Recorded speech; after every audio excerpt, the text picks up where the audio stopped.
প্রবাসীতে বন্ধু বান্ধব কতই না হয়, কতই না যায়।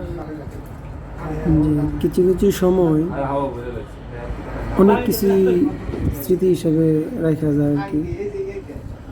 যে ছোটোকালে স্কুল, প্রাইমারি স্কুল বা মাদ্রাসা যেখানেই বন্ধু বান্ধবের সাথে চলাফেরা করতাম, তাদের সাথে কতই না আড্ডা হইত।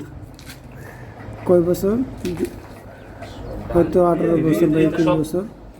তারপর প্রবাসী আসলে প্রবাসী বা যেখানে যেমন যায় আর কি, কাজের ক্ষেত্রে, কাজের চলাফেরার ক্ষেত্রে।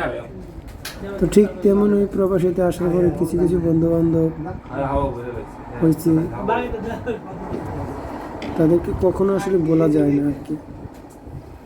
অনেক বিপদের সময়, অনেক ভালো সময়, খারাপ সময় তারাই পাশে থাকে।